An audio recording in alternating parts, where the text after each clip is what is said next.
Hey everybody, Lady Cheryl here. Welcome to my YouTube channel.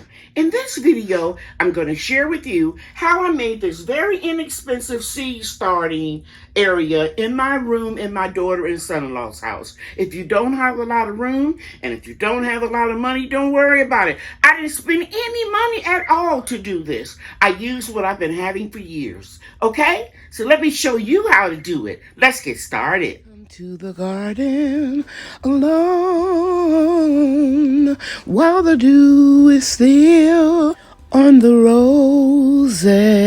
The voice I hear falling on my ears, the Son of God discloses.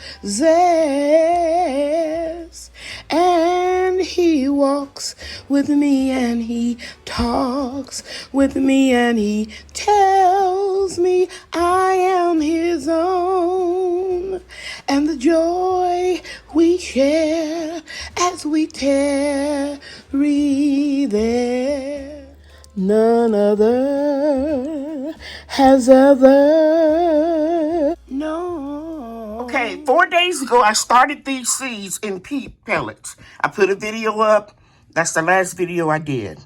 And I shared with you how I sowed some giant red mustard seeds in these peat pellets, Ford Hook Swiss Chard, and dazzling kale.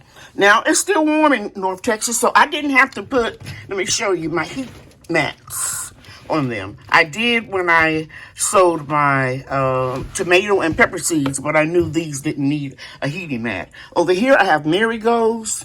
I have marigolds up here that are breaking through, some more tomatoes, and these pepper plants. I didn't do these 4 days ago, the tomato plants or the pepper plants. These were a couple of weeks because I know it takes a while for them to germinate as well as start growing well.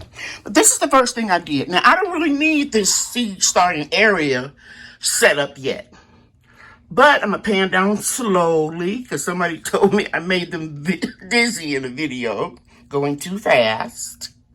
And that's because I don't like to watch long videos, so I don't like to make long videos. But anyway, pretty soon I'm going to pot up these peat pellets into cow pots. Now, Brian, I want you to look down in this drawer right down here. This is where I keep my supplies. And I want you to give me one of those cow pots.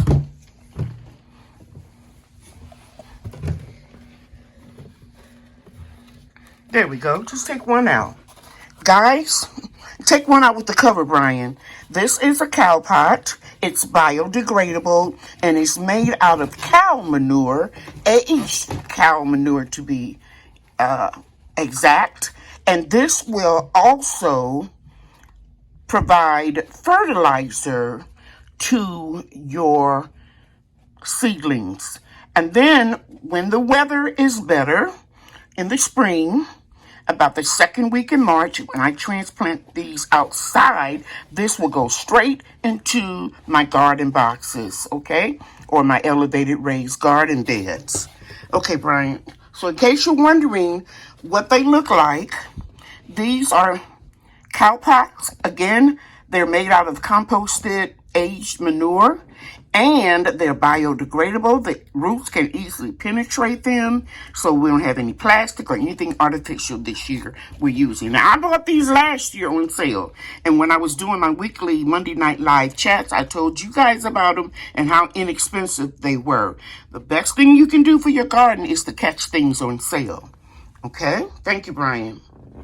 Now, you see this stand here? Real small stand I have on top of this television stand. This used to house my printer and all my labels that I make. So, I decided I didn't need it for that purpose because I moved my computer right over there, printer right at the bottom. So, I thought I would utilize it. And what we did was, stand up here, Brian, because I want them to see you. Brian went with me over to my investment property yesterday. You want to turn around and say hello? Hello. I mean, they really helped me. Brian and Bria went. And we brought back these shop lights. We brought 3 of them, right? Yes. And we're going to go tomorrow. It's Martin Luther King Junior's birthday, and they're out of school. And I want to show you what we're going to do with the one we're going to pick up over there tomorrow. But we put one right here, facing the plants. One right here. We put one over here on this end, and we're going to take the other one we're going to pick up tomorrow. We may pick up about 3 more, Brian, because I think I could put 2 behind here. You see where the beautiful lady is? We could put 2 facing this way, right behind there. So I want you to know that I would never have this on when I'm not at home, but I want you to know that I secured them with this little twine, and I made sure that the twine didn't come in direct contact with the bulb. And even though these are LED low-watt bulbs, they won't burn. But let's just say some fluke accident happened and the string got too hot here, which it won't, because you can see my finger here. For a long period of time, it is not warm. Am I right, Brian? Yeah. Just barely warm, right? Barely feel heat. Yes, barely feel heat. So what we did was we secured the twine to keep them in place. This is a twine, if you're wondering. Okay, say that again. This is a twine, if you're wondering. Okay, very good. So Brian is going to demonstrate how I did it. I'm going to let him do it. See, I put one. And by the way, I have these water bottles here where I mixed the peat pellets with it. And this is not tap water. This is purified drinking water. So I put one here, and I put one here, and I put one here. And just for demonstration purposes, I'm going to let Brian tie one tightly right here. Okay. And I didn't buy this twine either. My daughter just happened to have a big bolt of it. And I have a small bolt that I got from Amazon. But she makes crafts too, and she uses it. Very good, Brian. It's making sure that knot is tight. And it's not touching the bulb, because I'm going to show you right in here. You can see that it's not on the bulb. And then when this is over, we're going to take 2 more and we're going to put it right here to bring that in a little closer. Now, as our seedlings get bigger and we put them into larger pots, we're going to put some of them up here. And even up here, and we can click on these individual grow lights. So these get a little bit warmer than the shop LED lights.